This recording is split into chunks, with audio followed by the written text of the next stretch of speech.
Vamos mudar de assunto para falar do Cruzeiro, que joga amanhã contra o Náutico no Independência, sem Paulo Pesolano na beira do campo, tá suspenso por conta da expulsão do jogo contra o Grêmio. Ontem a gente mostrou aqui no Globo Esporte que o uruguaio levou suspensão e a punição do STJD. Tem mais outros 2 jogos para cumprir além do de amanhã. Esse comportamento do Pesolano é um dos assuntos do papo também exclusivo com o nosso repórter Guto Rabelo. No dia a dia, longe dos campos, ele é um cara tranquilo. Mas na hora dos jogos do Cruzeiro, Paulo Pesolano se transforma.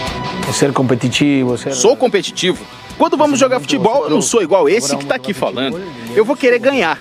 O treinador vai ficar fora das 2 próximas partidas. Foi punido pelo STJD pelas expulsões contra o Fluminense na Copa do Brasil e CSA na Série B. E em breve será julgado pelo cartão vermelho que recebeu no último domingo contra o Grêmio.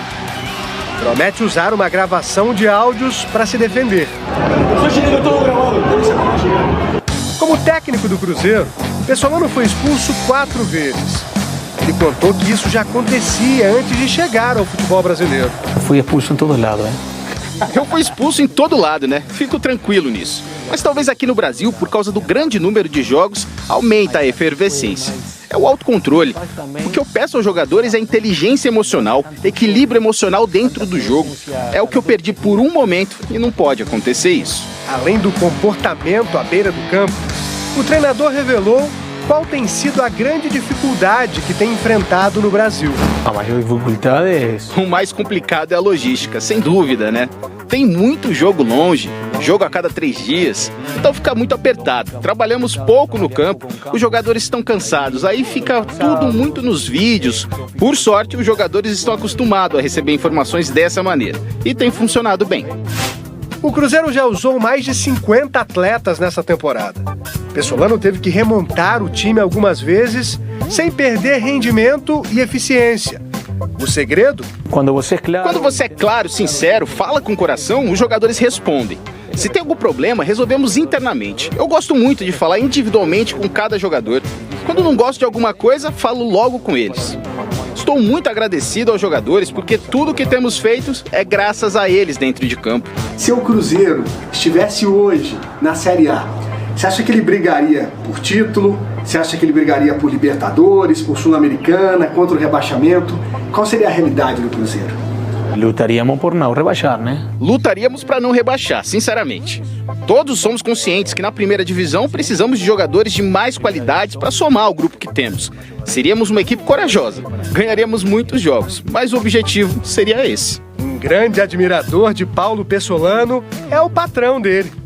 Ronaldo chega ao Brasil no início do mês que vem com a expectativa de ver o acesso. A relação com ele é boa. A relação com ele é boa e cada vez que vem sempre estamos conversando. Não temos uma relação tão próxima, mas é uma pessoa muito legal, muito humilde, sempre tenta estar perto.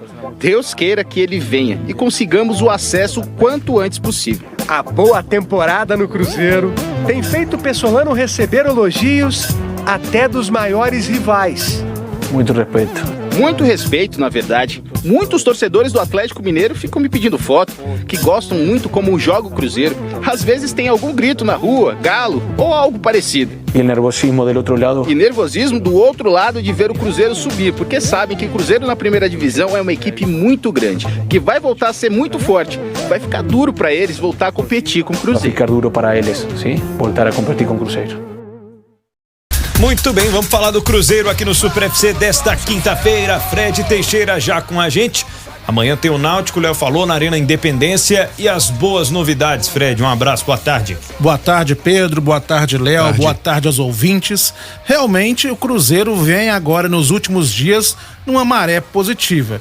O Cruzeiro praticamente zerando o seu departamento médico, jogadores que tinham lesões, todos eles ou já voltaram a treinar ou já foram liberados para aquela famosa transição para a preparação física. Então, no duelo contra o Náutico, Pesolano vai ter com certeza bem mais opções. A única ausência, é claro, do Chay, que levou o 3º cartão amarelo, terá que cumprir suspensão. Mas hoje, no treino na Toca da Raposa, que encerrou a preparação do Cruzeiro para esse duelo contra a equipe pernambucana, Ele já contou, por exemplo, com a presença do Stênio, do Giovani Jesus, do Léo Paz, o próprio Jajá. Resta saber se eles estarão logo mais na lista de relacionados. Como o jogo é em casa, o Cruzeiro acaba atrasando um pouco a divulgação desses relacionados, mas penso que desta vez será um elenco ainda mais forte nas mãos do Pesolano para ele buscar a vitória. Diante do Lanterna, com o Independência, completamente lotado. Agora falta um pouco mais do que 3.000 ingressos para a lotação máxima do estádio do Horto. Então tem tudo para ser uma grande partida do Cruzeiro diante do Náutico. Acho que especialmente ele ganha opções também para o ataque, né? Assim, óbvio, né? Tá ganhando aí para outras posições, Giovani, Léo Paz voltando, mas porque em determinados momentos nesta temporada ele chegou a olhar para o banco e ter uma ou duas opções ali, só o Rodolfo e um outro jogador talvez. E agora ele tem um Edu no banco, o Rodolfo, ele tem, se tiver a volta do Jajá, o Lincoln ainda. Rafa Silva. O Rafa Silva que voltou, então são muitos jogadores, são opções que ele ganha também para o ataque, em que em algum momento ele teve bem escasso, né, Pedro? E sobre eu acho que sim, acho que, igual eu falei aqui ontem, né? Acho que cada vez mais a gente tá curioso para ver em que condições volta o Jajá, né? Mas realmente ganha muito mais opções para esse ataque que tem sido muito modificado, né? Não só nas escalações, mas durante os jogos também. Cada jogo o Cruzeiro joga de um jeito. E muita gente até questionando a titularidade do Luvanor, mesmo com o gol estando a sair, né? Porque não foi só contra o Grêmio que ele marcou uma sequência recente aí de jogos, mas acho que tende a ficar mais forte. Agora, Fred, sobre renovação, né? De mais um garoto que ganhou experiência fora do país, que volta pro Cruzeiro meio que cheio de moral, né? O garoto é o Stênio, prata da Casa da Raposa, teve as primeiras chances lá em 2020 com Anderson Moreira ainda, foi para um período de empréstimo ao Torino e agora voltou ao Cruzeiro, já fez gol nesse seu retorno, voltou fisicamente melhor. A gente vê que a comparação com o que ele era antes de sair e com o retorno é nítida, e também ganhou mais dinamismo no seu jogo, a questão da intensidade que tanto pede o Pesolano, a gente vê que ele está conseguindo. Pena que teve essa pequena lesão no ombro durante um treinamento na Toca da Raposa e acabou perdendo essa sequência, mas já está treinando normalmente e pode, inclusive, estar entre os relacionados. O Cruzeiro detinha 70% dos direitos econômicos do atleta. A gente não sabe se nessa renovação houve alguma alteração nesse percentual, porque muitas vezes acontece isso. Na negociação, para que ela seja concluída, o clube cede uma parte a mais, 5% aqui, 10% ali, mas o Cruzeiro não divulgou os valores dessa negociação. O fato é que o Stênio tem contrato agora até 2026 e esse contrato resguarda mais o Cruzeiro, ou seja, coloca, por exemplo, uma multa rescisória maior do que o contrato anterior. O contrato anterior ainda era o primeiro do Stênio como jogador profissional. E um jogador saído da base, a gente sabe que os valores que existiam nesse contrato eram bem inferiores, para não acontecer como aconteceu, por exemplo, com o famoso caso Vitor Roque, que o Cruzeiro ainda deve até recorrer à Câmara Nacional de Disputas para tentar, pelo menos, ganhar um troco a mais em relação à saída do Vitor Roque ao Atlético Paranaense. Sempre, né? O Vitor Roque vai servir como exemplo para esse caso da base. O Cruzeiro até recentemente publicou lá no seu canal no YouTube um vídeo falando sobre esse processo de transição, né, entre base e profissional. Acho até muito interessante sobre a paciência que se tem que ter com um atleta. Às vezes ele vai treinar, estão mais próximos até, né? Treinando na Toca 2, já o Sub-20.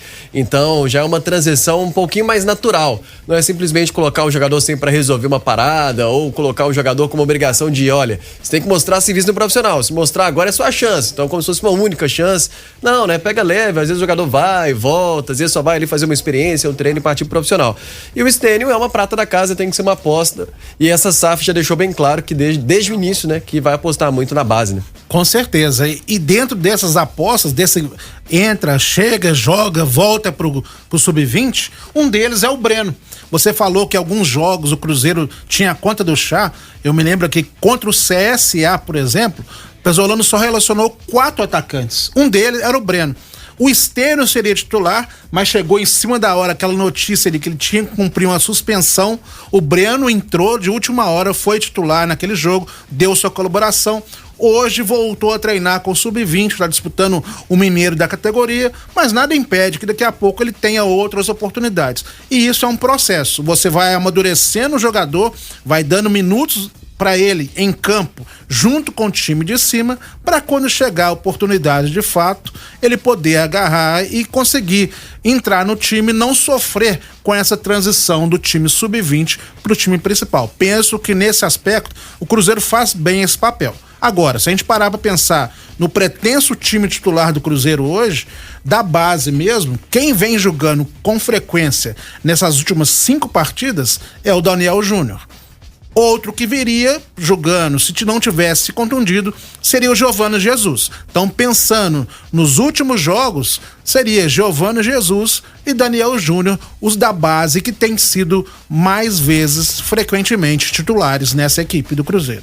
Você até lembra que no primeiro turno teve Mitkov, Marcelinho, né? Uma matéria que tá lá em eutempo.com.br/superfc, vale a pena ler, como também sobre uma novidade, sobre o Pesolano, sobre este julgamento do Pesolano, ou punição do Pesolano. Daqui a pouco o Fred Teixeira volta e conta pra gente, né, Pedro? Com detalhes sobre o Cruzeiro tentando ainda ter o seu treinador para a sequência próxima de... Última do Cruzeiro com Fred Teixeira. O Cruzeiro deve entrar agora à tarde com um pedido no STJD para tentar o efeito suspensivo para uma das punições que o técnico Paulo Pesolano recebeu no próprio STJD. A questão é relativa à expulsão diante do Fluminense, ainda na Copa do Brasil, no duelo de volta das oitavas de final. Como o Cruzeiro já foi eliminado da competição, a punição teria que ser cumprida na Série B. Para não ter mais um jogo sem o seu treinador, o Cruzeiro tentará esse efeito suspensivo. Como última cartada, a defesa celeste pode tentar também que essa punição seja cumprida apenas na edição da Copa do Brasil do ano que vem.